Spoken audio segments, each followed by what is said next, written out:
And I'm going to call to order the regular meeting of the Committee on Ordinance. The members present for quorum are myself, City Councilor Rebecca Lisi at large.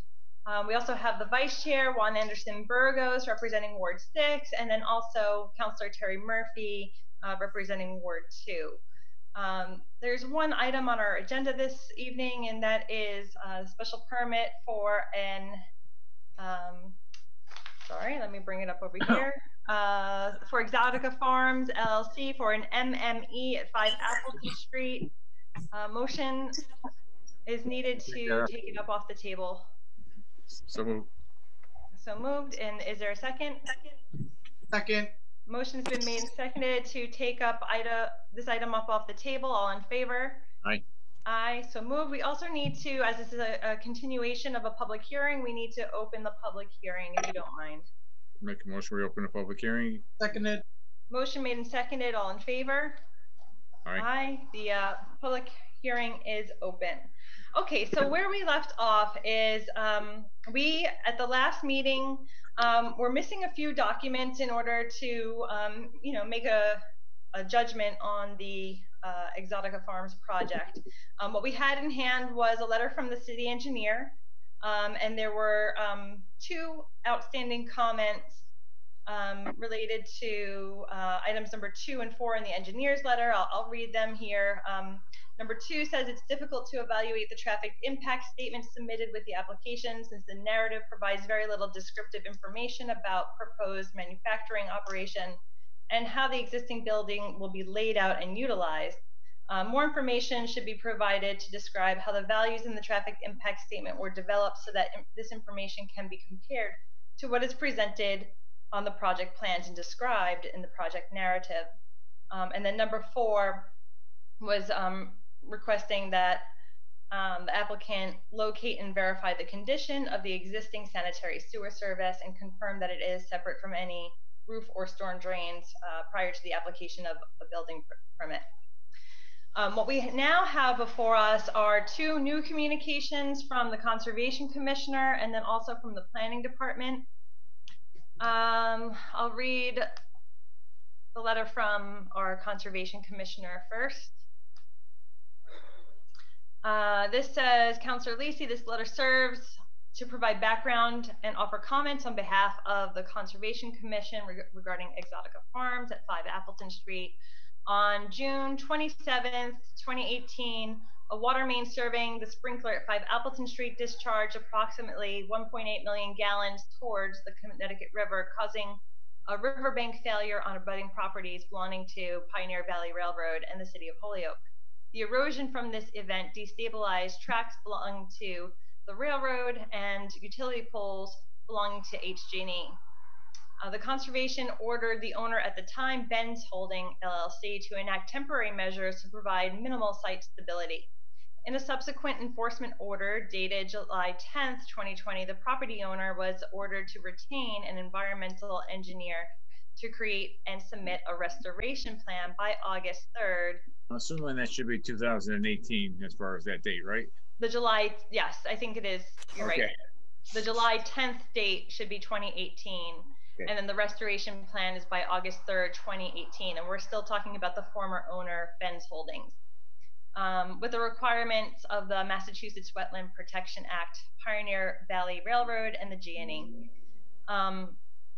The following plan approval by these bodies, the restoration work was to have been completed by close of business on August 24th.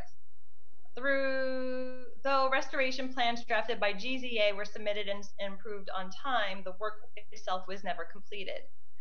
So Exotica Farms acquired the 5 Appleton Street property in February of 2020 with the restoration measures still outstanding. MGL Chapter 131, Statute 40 states that new property owners are still subject to the correction of exempt wetlands violations. Prior to submission of the special permit application, I talked with the hired engineer for this project, Terry Reynolds, who's on the call with us today, about how to proceed with restoration measures with the shared understanding that the Conservation Commission will not issue any permits for work within the wetland jurisdiction areas without the completion of the requirements stated in the original enforcement order. I recommend that the City Council request a timeline for the restoration work to be completed at 5 Appleton Street within the next 6 months. As a condition for approval of the special permit, this document should reference communication with the Pioneer Valley Railroad, HG&E, the engineer at GZA who drafted the original restoration plan, and Natural Heritage and Endangered Species Program staff, so that the work conforms to all appropriate performance standards. And then finally, you know what, since we haven't commented on this yet, why don't we take this first as an individual piece, and then we can move on to the planning board's comments. So Terry, I saw you on the phone at one point. There you are, Terry Reynolds. Do you want to speak to where you're presently at with the plan? And I do see Councillor Bacon from Ward 5 has joined us as a member of this committee. Thank you, Councillor Bacon. Yeah, so go ahead, Terry. At this point, I've been in communication with GZA in Springfield, who did the original plans and coordination. And basically, they are contracted by Exotica Farms to pick that up and bring it through to completion at this point. They have communicated with conservation in terms of what's needed for that. The original plan still stands. It's still an outstanding enforcement order that needs to be completed.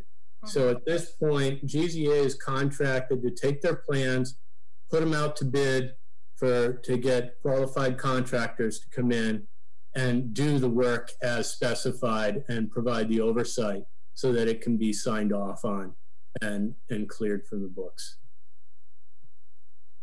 Okay, and you do understand that the Conservation Commissioner wants us at minimum to ensure that the restoration work is completed within 6 months in order as a condition of the special permit. Yeah, they're under contract right now, so they'll be moving that forward within the next couple of weeks to get that work done. Part of the enforcement order is that they oversee the work on a daily basis to ensure that it is being done properly. So that's what never happened prior in the prior application. And it was never signed off. Who is requested in the enforcement order to oversee operations daily? The design engineer, GZA. Okay. Okay, thanks. Any other questions from councilors? Go ahead, Councilor Murphy. Yeah, to the other Terry.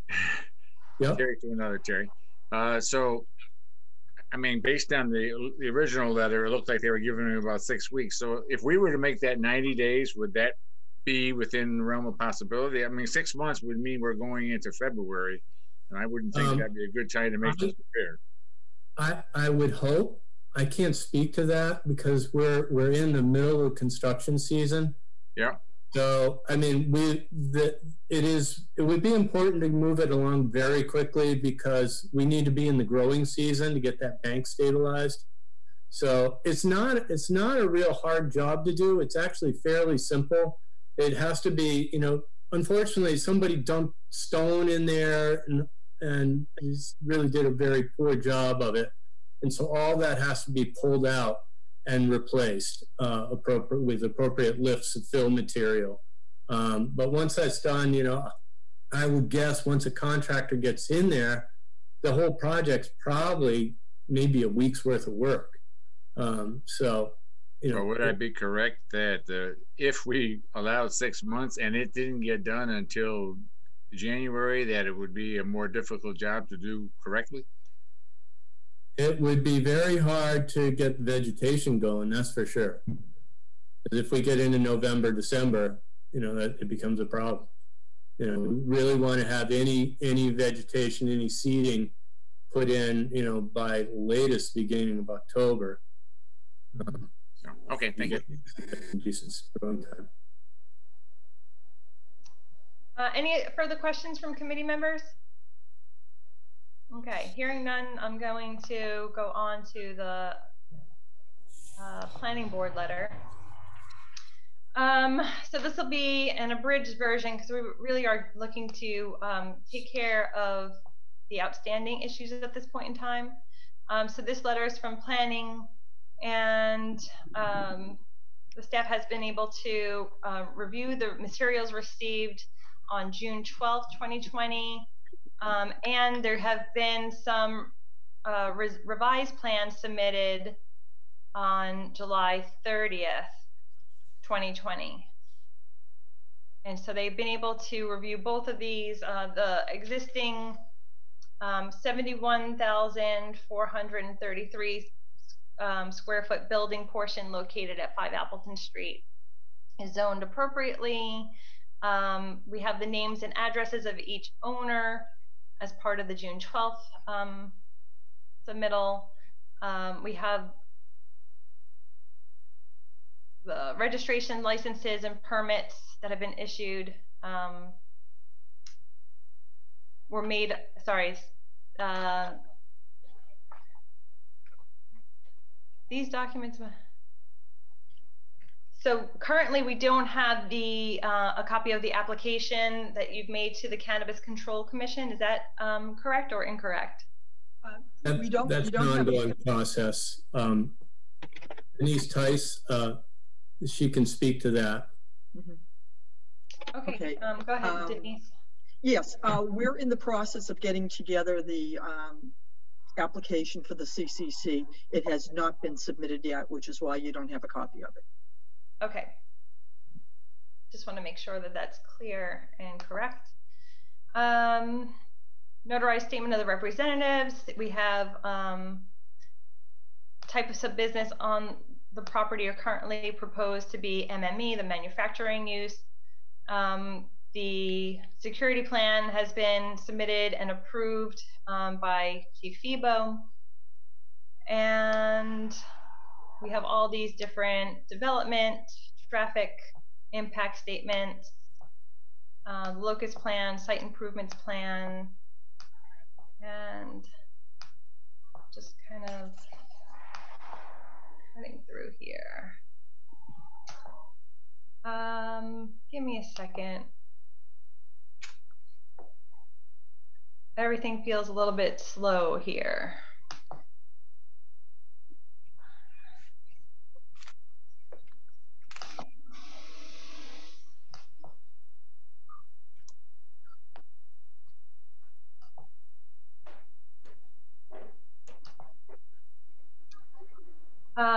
Okay, so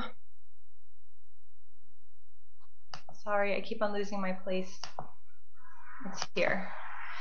So some of the outstanding issues, it seems that under section 710.62C in the building plan, the applicant has submitted first floor plan, basement floor plan, and second floor plan, though the square footages seem impossible to read at scale in both the hard copy and digital. So can you tell us what the square footage is for first floor plan, basement floor plan, and second floor plan?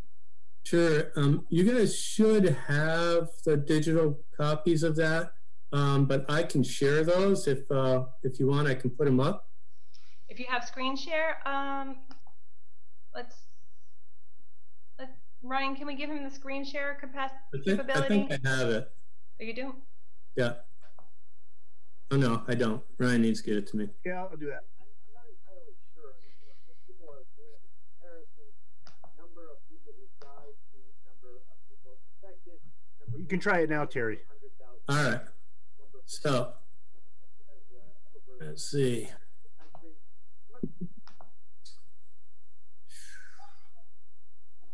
And where'd we go?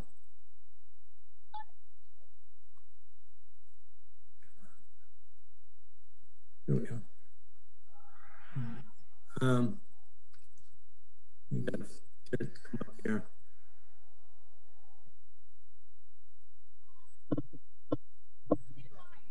Gotta find it. Oh, there we go. You represent 20 to 25% of. Okay. Okay, so these are These are the areas. So basically we have a floor plan here showing, can everybody see it? Mm-hmm. Okay. So showing the basic layout, we have packing, extraction, laboratories, other administrative areas in this front area, more cultivation, various operations, storage in here, more cultivation and processing in these areas. So it's all broken down in the table here. The architect did something that was confusing with an exterior and interior square footage. And so the exterior square footage appears to include the wall areas adjacent each room.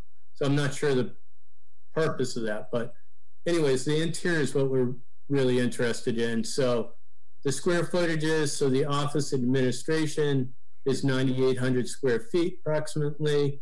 And then we have cultivation and support at 64,435 for the building. And so what that includes is that includes this area and then a second floor area that is above these 3 rooms here that these stairs lead to, that has their laboratory and some more extraction and so on up there. And so that gives the total square footage that's recorded here in the bottom. So we have square footage interior at 9,805, and then the second floor is the second number that you mentioned, the 64,400. No, these are the overall for the entire building, the main floor and that second floor area. Okay, so I think we want to know what the square footage is of both what you're developing and the building. Right, so the basement is basically a mirror of that, and I can show you that. The basement is not currently proposed to be used. And I'm not sure I have the overall square footage of that, but it's basically the same as this first floor. I had it.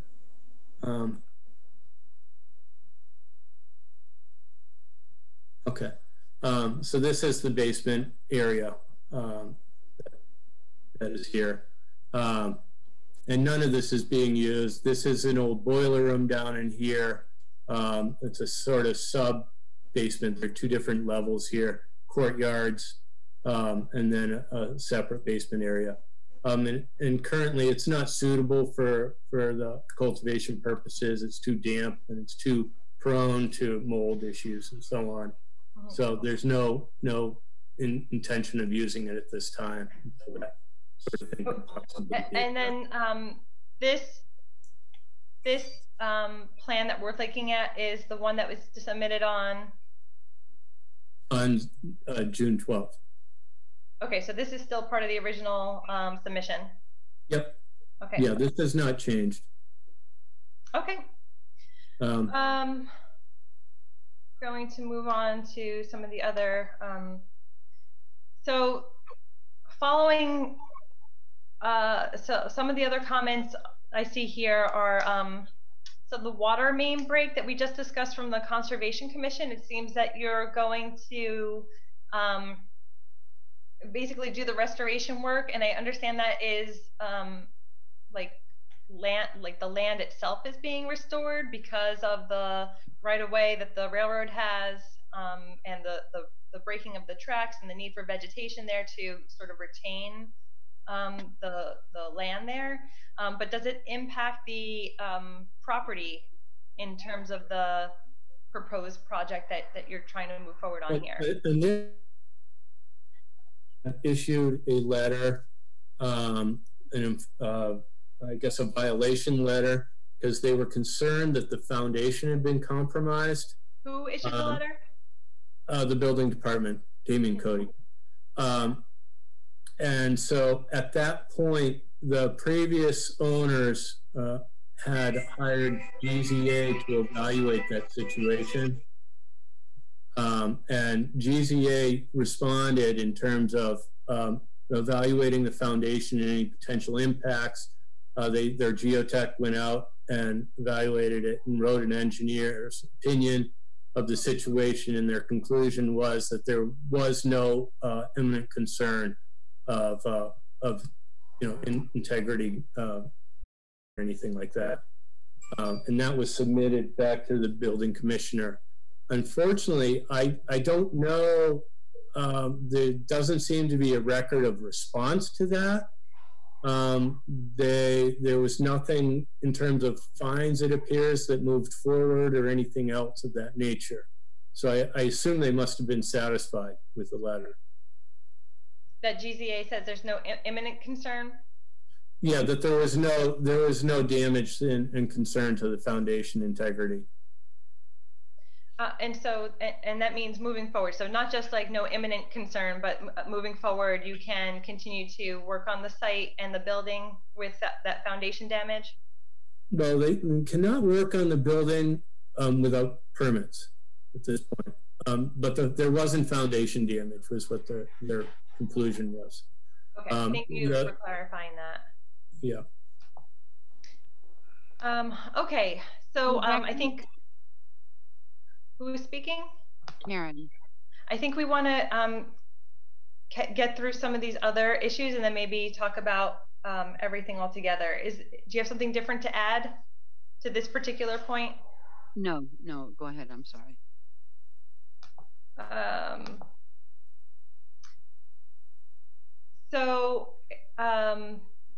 Based on the June 28th incident, has the building commissioner approved the reconstruction of the building? And that, I think, speaks to the same issue that you're talking about with the letter from GZA? Yes. Okay. So the next question is, are the plans submitted to the city clerk June 12th considered final? We submitted an updated plan last week, and that's part of this review. And I'd be glad to go over it if you'd like. Or we can go through these comments, and then I could do a brief presentation where we stand, whatever you'd like. Yeah, I think that makes sense. If we go through the questions and if you could address those questions as you do a brief presentation. We are starting to run short on time here, I do want to note. Sure. So then plans, have they all been signed and sealed by the designers of record, including architects and engineers? I have stamped and sealed the design plan, the site plan, and the surveyor. There's a survey plan that's stamped and sealed. The architect plans were, at this stage preliminary, so it doesn't cite that the architect necessarily needs it, but I understand Jeff would like to see all of those, so we can provide those as needed. Okay. And then related to the development impact statement, the total building space is approximately 71,433 square feet. Meanwhile, I guess the project that the previous landowner submitted for this site had a larger footprint. Yeah. Can you speak to that at all? Yeah, the overall building footprint is about 150,000 square feet, including the basement. Not footprint, area, including, all the floors. The footprint itself is the 71,433. As I showed you earlier, that we have the production areas and then administrative areas, which come up to, I believe it's around 77,000 square feet total, which is proposed in this current project. So that's the difference. There was a little confusion in terms of the reporting of those numbers on the designer plan, on the architect's design plan. So. Okay.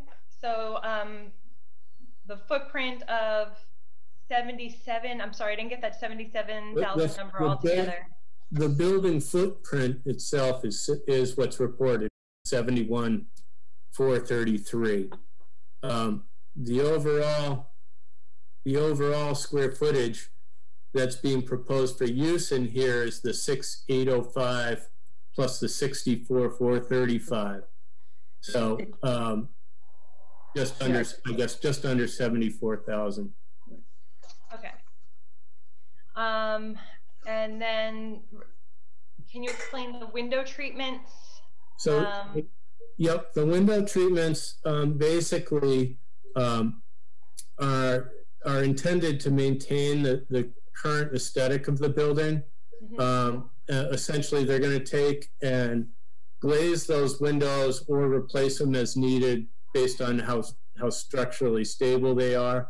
But there is nothing behind them, but they will be walled behind those existing windows due to the build out, because it's an internal sort of construction of the rooms.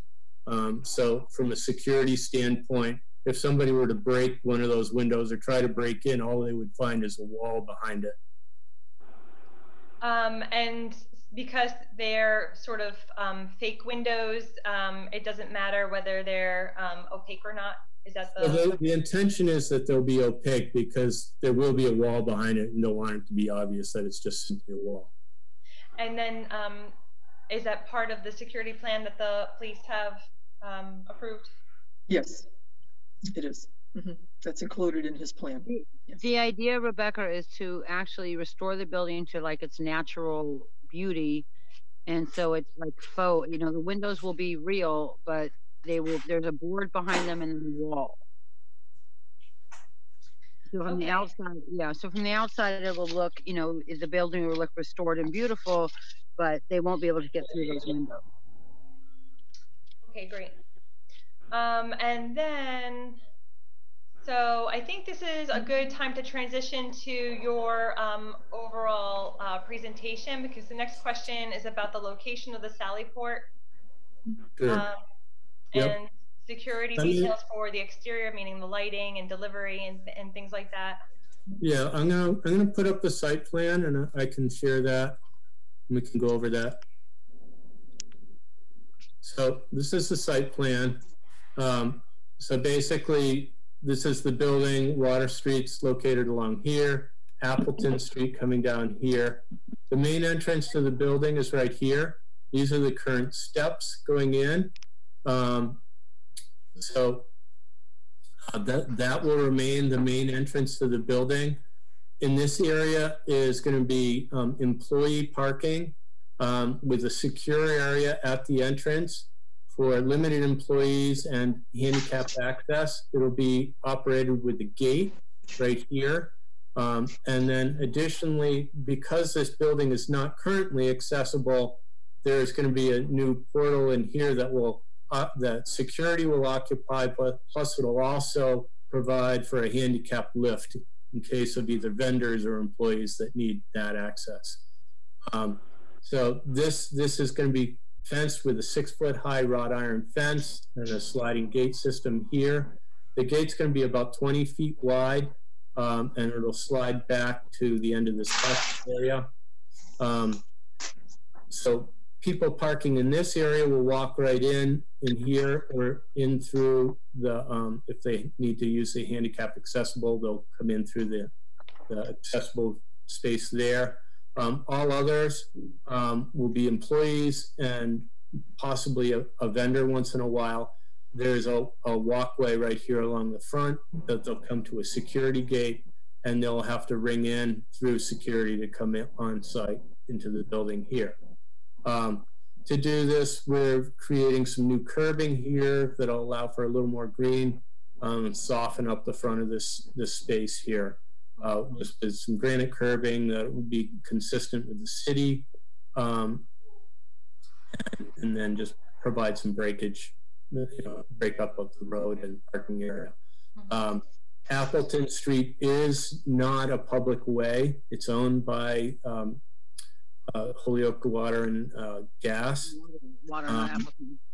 And so as part of that, we've spoken with them in terms of the requirements of what they need, and basically we need to just be consistent with city street requirements for curbing and so on.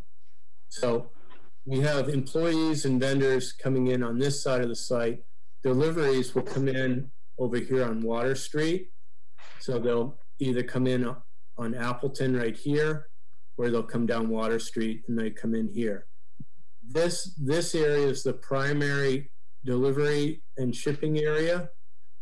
This is a stock room, so as materials need to come in, they can be brought in through a dock right here into a stocking area here. There's a security here that will operate the gate here, and then any shipping and marijuana deliveries or shipments will come in and out through this dock. This whole area is secured with an 8-foot high chain link screened fence that basically secures the entire east side of the building here, going from the back here all the way around to the front. And then waste materials are going to be handled out of this area in here, where there will be a 30-yard dumpster that'll handle most of the marijuana byproducts, the hemp or whatever stocks and so on that are being discarded. A small dumpster area for general administrative use, paper, regular trash will be in here also. Currently, there's a sliding gate here that may not be necessary. We may just keep it just to the 8-foot fence all the way around, as that'll secure this entire area, which will be operated with a security guard that will be there. This other area is also gated, but at this point, there's no proposed use in here. Other than that, back here, down here is the area of concern where there was a previous washout of the slope that's being fixed, and that'll remain open and accessible. In the future, it's possible we may come back to the conservation and look at trying to rebuild the gravel road that's back here for security and safety purposes. But at this point, we're not proposing anything in that regard. But that would be a permitting effort with conservation at that point for riverfront redevelopment. So that's basically it. So there's a couple of natural questions I think that come up. You gave a really nice presentation. Is everything that you just said in a narrative in the plan submitted? It's generally in a narrative. We've I guess I would put that to Denise to comment. Okay, so most of it is in the narrative. We've changed the loading dock a little bit as to what would be more feasible for, especially for room. So I can adjust the narrative a little bit to, compensate for this. With the loading dock at the front over at Water Street, I think it sort of sounds like both loading docks in the narrative are farther into the building. So I can adjust that and resubmit that. That's not a problem. It's just a couple of lines to update that on which dock we're going to be using for what purpose. There are a couple things that Denise is going to address in that narrative, like page numbers and stuff like Correct. that also. Right. Okay. So I'll just go on with the questions that come naturally just from looking and hearing what you described. You're talking about an 8-foot black chain link fence. I believe our fence ordinance allows for a 6-foot fence at the maximum, and you would need a special permit from the planning board to get the 8 fence. Are you aware of that as well? Yes. Yes. Yes. Yeah. Okay, so that would become a condition of this plan. And any amendment to this plan would need to come back before the city council. Right, and we also understand that the wrought iron 6-foot fence also triggers that special permit too. Is it because of the materials? No, because it's frontage. Oh, right, because it's supposed to be 4 in the front. Yep. Thank you for that. So I heard you talking about removing the gates, and if you're removing the gates, is that also part of the security plan that has been approved by the police, or are the police looking at the plans with the gates at this point in time. What they have is with the gates. When you say removing the gates, I guess I missed what you mean by removing the gates. It says, In my description, I talked about removing, possibly not needing these gates for these areas here. Oh, here. I see what you're saying. Okay, because the fence is going around. 'Cause, yeah, we already have the security fence all the way around the area.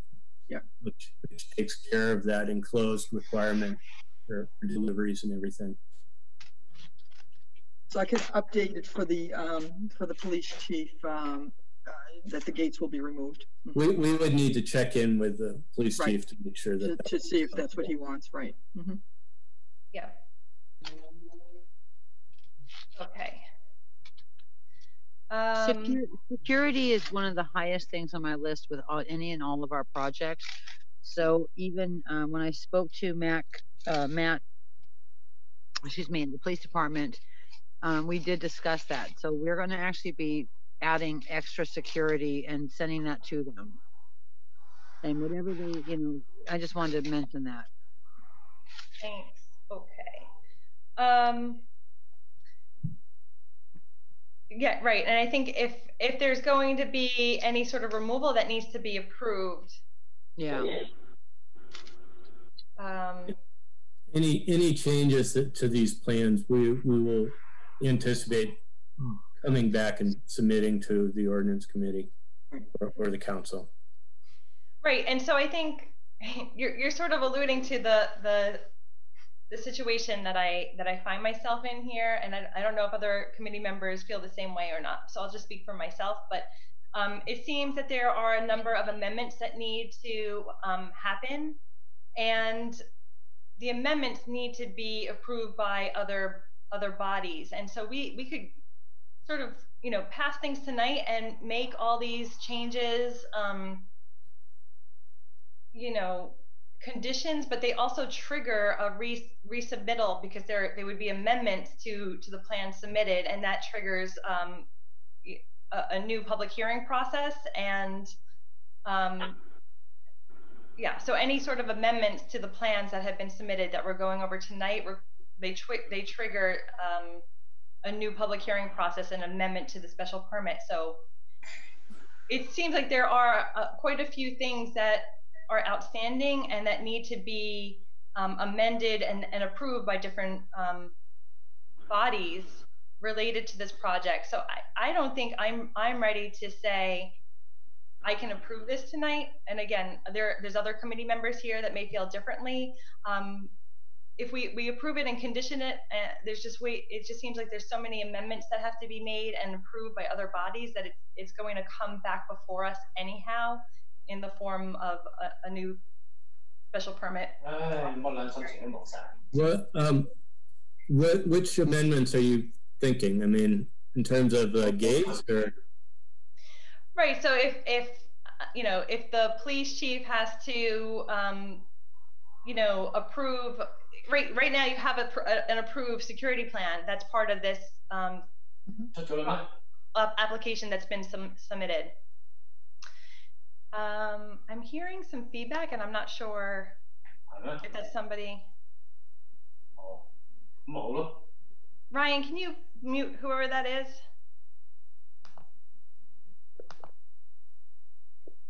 Rebecca, when somebody's talking, it says Benjamin's iPad. Right, thank you. Ryan, can you mute Benjamin's iPad? Okay, so we are basically creating a special permit and approving a special permit on the plans that were submitted. But I hear Denise saying that there need to be some amendments to the narrative. I mean, amendments to the narrative are pretty significant. We don't have stamped architectural plans. That seems pretty significant. So we could. I mean, the best outcome is that we approve this tonight with all these different conditions. But the conditions seem so significant in my opinion because they require the approval of different groups. That if you don't get the approval, then you're coming before us anyhow in the form of an amended special permit, because any changes to the plan that we didn't approve tonight would have to come before us as an amended special permit. I don't know if other committee members want to speak to where they're at on this. I'm open to hearing other councilors' feedback. Yeah, I would Go ahead, agree. Councilor Murphy. I would agree with you. I mean, if there's going to be issues that we're going to just end up having to come back and do this all over again, then I would suggest that we allow them to go back, make sure they get everything as a final plan, and then, then come back to it. I mean, I want to see the project go forward. I did go down there and look the other day. I do want to see the project go forward. I do want to see the conservation issues with the railroad line and the gas and electric poles and that fixed relatively quickly. But again, if we're going to just go back and have to start all or revisit it several times, then I would suggest that right now I would go along with you that let's allow the amendments to take place in the appropriate place and then come back to us with the final plan. Right. Let me ask what, how many amendments do you feel, how many amendments do you feel are going to be needed? So like from looking at what this, I'm seeing is, I mean, I think we would ideally like to have some sort of letter from GZA that talks about their plan to complete the conservation restoration. So that's one thing. Okay, I have, just so you know, I have the contract with GZA. I heard from Jeremy today, actually today from the railroad. I reached out to him. He's coming out in a few days to look at the railroad, the tracks and the ties to make sure that they can be, that they're in good condition and can be put back. If not, we are going to pick, we will pick that up with them and make sure that everything is taken care of. So as far as the erosion is concerned, GZA is already on board and contracted.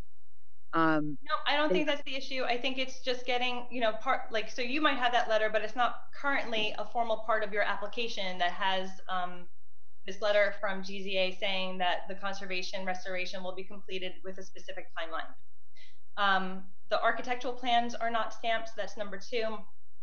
The narrative changes, again, Terry Reynolds went through a lot of details that I don't think are currently present in the plans that were submitted or even the revised submission on 7/30. As far as, I understand,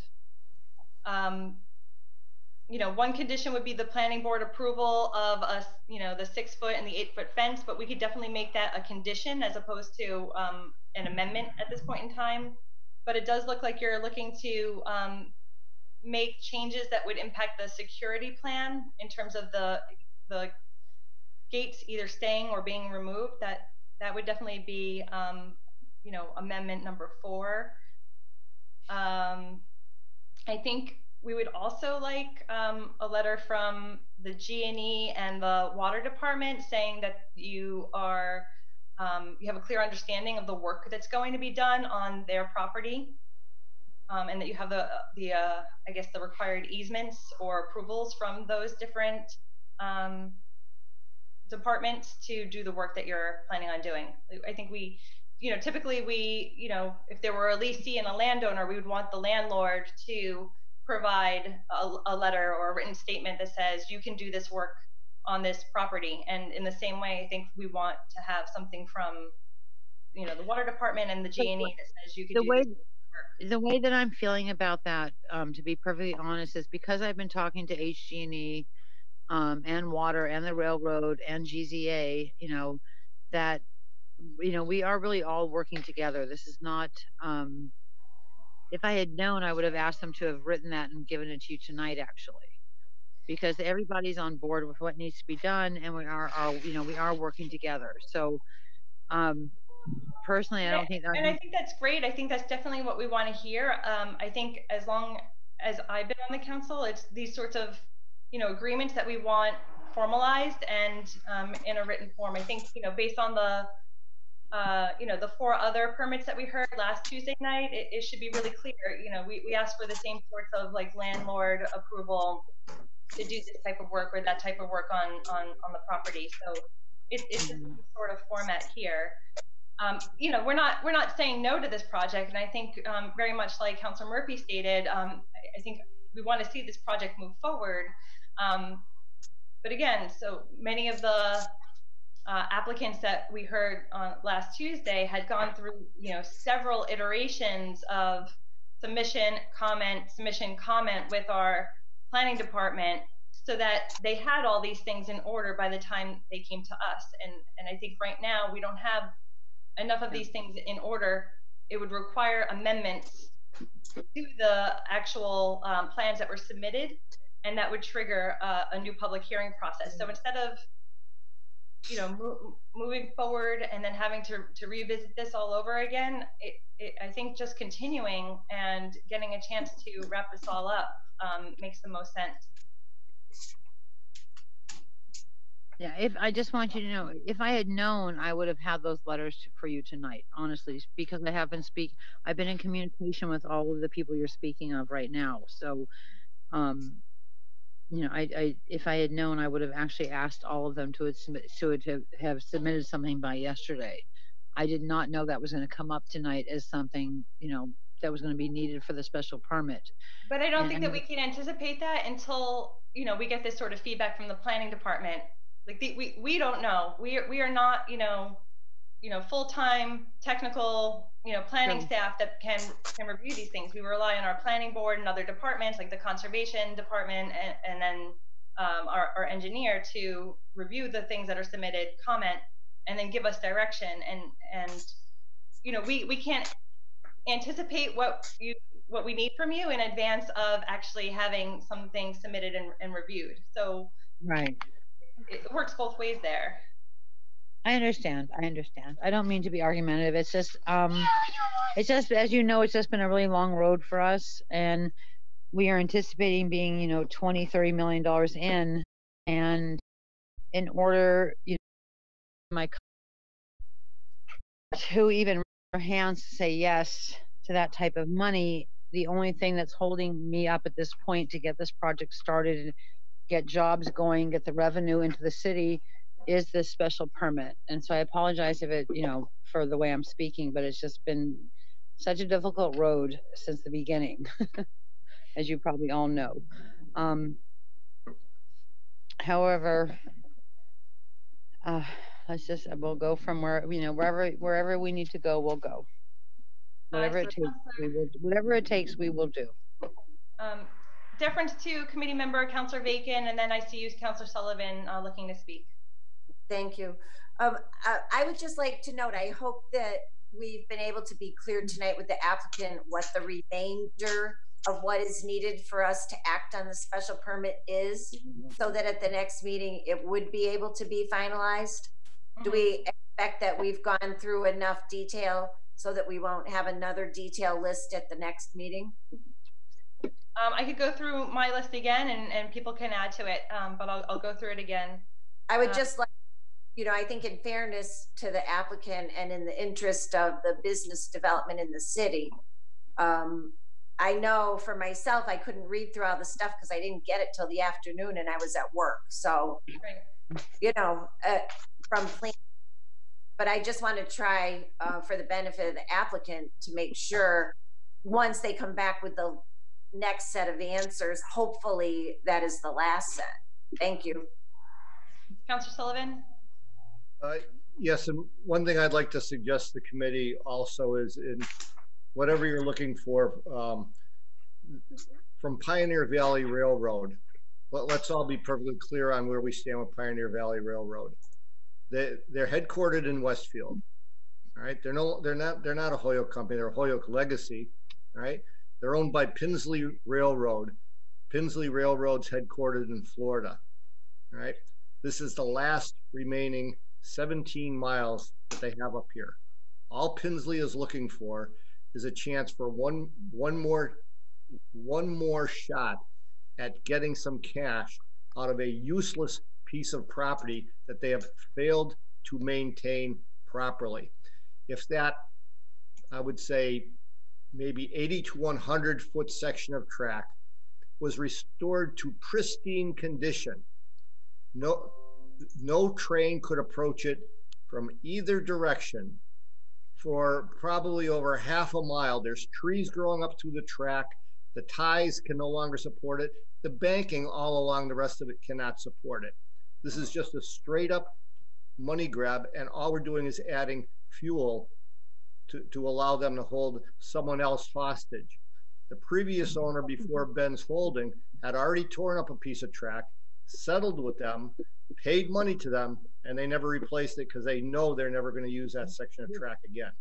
So I would leave them, Pioneer Valley Railroad, completely out of the equation. As far as our own Conservation Commission goes, Mr. Smith looked at it after the work was completed the last time. It was completed to his satisfaction. I know we've got some new people in now. That's fine, but the water department, all the work there, all the work that they requested was completed. All right, and they made the previous owner there also do quite a bit as far as removing the old main from the. And we know these issues with water mains. The main behind the building was from the 1800s, and the new the owner at the time, Positronic Farms, had to replace 3 fire hydrants, several hundred feet of main, and put new access even on the other side. And I know I'm getting a little bit technical, to replace what at that time was a, you know, back 100 years ago, they thought was a good thing, was a looped system where the main completely circled the building. And all that was removed, so this could never happen again. So there's really no issue with the water department, if you want to leave that in there just to get a letter for your own peace of mind. But as far as Tinsley Railroad, I would not include them in any terms or conditions for the applicant. That's my suggestion. Okay, so let me just make it really clear.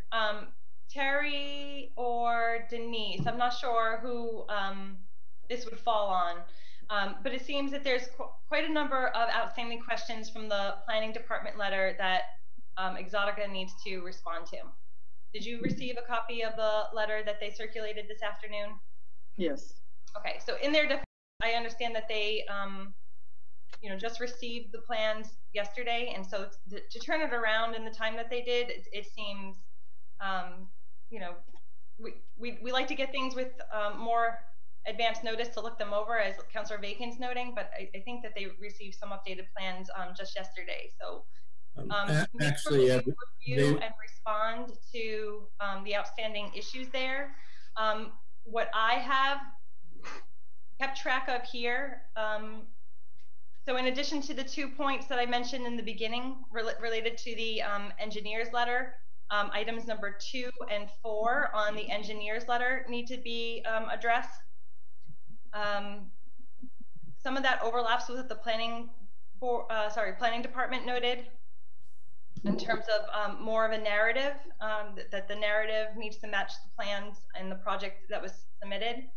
I think we want a letter, again, from GZA that talks about the timeline for the conservation restoration, stamped architectural plans. I mentioned the narrative already. That the police chief will need to approve any security plan with changes to those gates. If there's any changes, if you're going to move forward on those changes with the gates, and the police chief needs to approve that security plan. And then letters from the D&E and the water department saying that they understand the work that you're doing on their property. Just for clarity, actually, we had addressed the engineering comments last week, and those were sent over. In addition, the plans were also sent over last week. So I'm not sure why people are getting them today. So unfortunately, so well, it's not the plans; it's the review. It's the review. So on the engineer letter, they had he had mentioned that the traffic statement was clear to him. And so we resent a brand new traffic impact statement to both the engineer and also Jeff got it. And that was Thursday or Friday, Terry, if I remember correctly. So it's fine. Yeah. I understand it takes time to review stuff, but I just wanted to say that just because it isn't like we just sent this stuff yesterday. Yeah. So. Thank you. Okay. So I think, again, overall, it's responding to the comments that we got from the planning department today. And then, you know, having a letter from GZA that talks about the timeline for the conservation restoration, letters from the G&E and the water department. Okay. Okay. We Even do have though- a meeting set up on the 25th of August currently for the Ordinance Committee. So we'll need to continue this. Motion to continue to the 25th at 6:30. Second. Motion has been made and seconded to continue this public hearing to August 25th at 6:30 p.m. All in favor? Aye. We have a very long city council meeting in front of us, Counselor. Thank you. Motion to adjourn the Ordinance Committee meeting. So moved. Second. Motion has been made and seconded. All in favor? Aye. Aye. So moved. This meeting is adjourned. Thank you.